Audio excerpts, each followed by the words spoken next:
सगळ्यात प्रथम तर सगळ्यांना जय शिवराय, जय ज्योतिबा आणि जय भीम सगळ्यांना आणि जय संविधान. काय बोलावं मला काही समजत नाहीये, पण आज संविधान दिवस आहे हे सगळ्यांना माहिती आहे. कुठल्या पण महापुरुषाने कुठल्या विशिष्ट जातीसाठी काम नाही केले आणि त्याच्यामध्ये स्त्रियांसाठी ज्यांनी काम केले ते माझ्यासाठी पुनर्जन्म देणारं व्यक्तिमत्व आहे. मग ते महात्मा फुले तर आहेच, ज्यांनी शिक्षण दिलं. त्यानंतर रघुनाथ कर्वे ज्यांनी संतती नियम देऊन स्त्रियांचं आयुष्य सुकर केलं.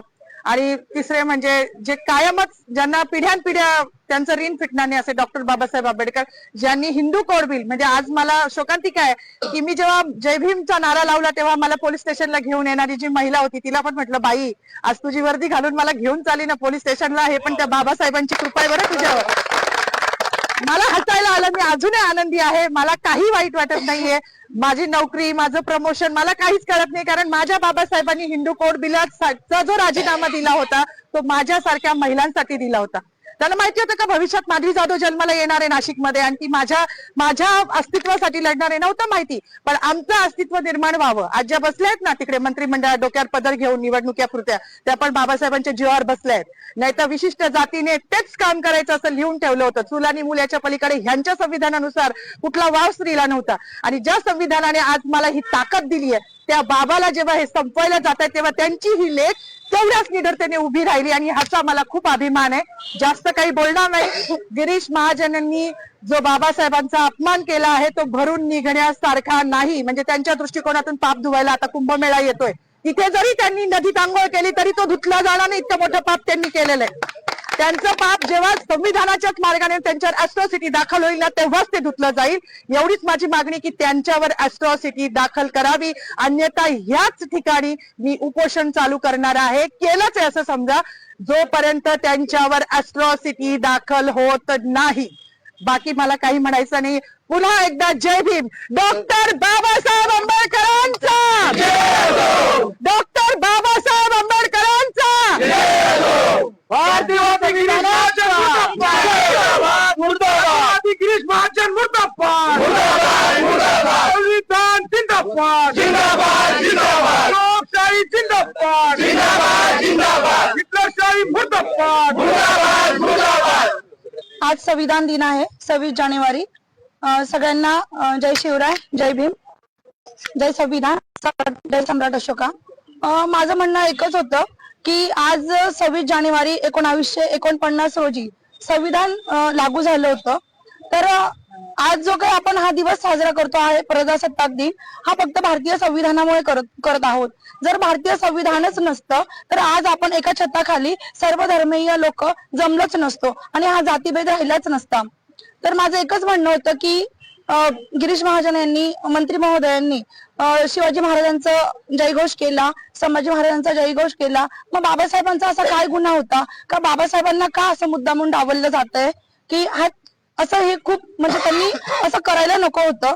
म्हणजे परेड चालू होती ग्राउंडवर आणि परेड चालू असताना जेव्हा घोषणा दिल्या गेल्या की छत्रपती शिवाजी महाराजांची जय घातली गेली, परत संभाजी महाराजांचं नाव घेतलं गेलं, आता बाबासाहेब त्यांची घोषणा केली जाईल, पण तसं झालंच नाही. असं रक्त उफाळून येत होतं, परंतु एक जाण्याची वाट बघत होतो की कधी आपली परेड सुटेल आणि मंत्री महोदयांना आपण त्यांना हा जाब विचारू किंवा त्यांनी असं का केलं आपण विचारू. म्हणजे आमच्या मॅडम तिथवर पोहोचल्या, त्यांची धावपळ होती, त्यांच्या पाठीमागे मी पण गेली की त्यांना माईक मिळावा आणि त्यांनी हे त्यांना सांगावं की का झालं असं, की बाबासाहेबांचं नाव का घेतलं गेलं नाही. तर मला एकच सांगायचं आहे सर्व जनतेला की ज्या संविधानामुळे आपण आहोत त्या संविधानाचे आपण सगळे रक्षक आहोत. तुम्ही मानलं अगर नाही मानलं तरी सुद्धा हा देश भारतीय संविधानावरच चालणार आहे. आम्हाला मनुस्मृती नको आहे, आम्हाला फक्त संविधान हवं आहे आणि लोकशाही हवी आहे. लोकशाही वाचवण्यासाठी आम्हाला जे करता येईल आम्ही ते करू. आज आमच्या माधवीताई आणि सौपुरे मॅडम यांनी नाशिक येथे गिरीश महाजन यांचं ज्यावेळेस भाषण चालू होतं त्या भाषणामध्ये डॉक्टर बाबासाहेब आंबेडकरांचं नाव न घेतल्या कारणानं जो संतप्त सवाल व्यक्त केलेला आहे, त्यांच्या या भूमिकेशी वंचित बहुजन आघाडी ठामपणे उभी आहे. सुरुवातीपासूनच आम्ही त्यांना सांगितलं होतं की तुमची जी काही भूमिका असेल, तुमच्या अभिव्यक्ती स्वातंत्र्याचं हनन होणार नाही, तुमच्या अभिव्यक्ती स्वातंत्र्याला संरक्षण दिलं जाईल आणि तुमच्या पाठीमागे वंचित बहुजन आघाडी ठामपणे उभी राहील.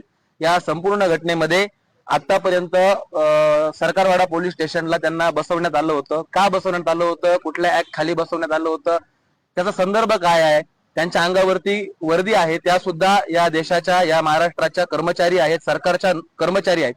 आणि कर्मचाऱ्यांसोबत असं वागणं, याचं नेमकं फलित काय आहे, याचा विचार काय आहे, हे सुद्धा आम्ही या प्रशासनाला विचारतोय. आणि मंत्री गिरीश महाजन यांनी डॉक्टर बाबासाहेब आंबेडकरांचं नाव न घेता जी RSS ची मानसिकता, भारतीय जनता पार्टीची मानसिकता उघड मांडलेली आहे, या मानसिकतेच्या विरोधात हा देश आहे. हा देश डॉक्टर बाबासाहेब आंबेडकरांच्या संविधानानं चालतो. तुम्ही EVM मॅनेज करून सत्ता हस्तगत करू शकता, परंतु लोकांची मनं हस्तगत करू शकत नाही. आणि हा रोष तुम्हाला रस्त्यावरती, हा रोष तुम्हाला आंदोलनात, हा रोष तुम्हाला तुमच्या भाषणांच्या वेळी असाच दिसला जाईल. आणि गिरीश महाजन यांना ओपन चॅलेंज आहे, तुम्ही नाशिकचे पालकमंत्री नाही आहात, तुम्ही त्या आविर्भावामध्ये राहू नका. तुम्ही कुंभमेळा मंत्री आहात, तुम्ही बिनमुलाये मेहमान आहात. तुम्ही नाशिकमध्ये वृक्षतोड केली, नाशिककरांनी सहन करायचा प्रयत्न केला. तुम्ही नाशिकचे हाल जळगाव सारखे करायचे प्रयत्न केले, नाशिककरांनी सहन करायचा प्रयत्न केला. परंतु आता नाशिककर तुमच्या या महाचुकीला, घोड चुकीला विसरणार नाही आहेत. तुम्ही डॉक्टर बाबासाहेब आंबेडकरांचा अपमान केलेला आहे. गिरीश महाजन, तुम्ही नाशिक सोडून परत जळगावला जा. आम्हाला दुसरा कुंभमेळा मंत्री द्या. गिरीश महाजन यांनी या मंत्रिपदाचा राजीनामा दिला पाहिजे. आणि आम्ही नाशिक जिल्हा कायद्याचा बालेकिल्ला म्हणणाऱ्या संदीप कर्णिक साहेबांनाही आव्हान करतो की तुम्ही कोणत्याही गृहमंत्र्याच्या दबावाखाली नाही येता, मंत्रिमंडळाच्या दबावाखाली नाही येता. हा तमाम दलितांचा, तमाम आंबेडकरी प्रेमींचा अपमान आहे.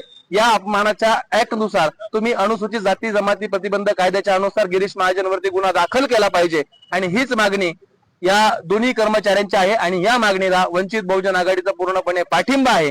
जर सरकारी कर्मचारी म्हणून त्यांच्यावरती कुठल्याही प्रकारचा दबाव आणण्याचा प्रयत्न केला तर आम्ही हे प्रकरण सरळ आदरणीय बाळासाहेब आंबेडकर यांच्या कोर्टामध्ये नेऊ आणि तिथून आम्ही न्याय मिळवून आणू. धन्यवाद.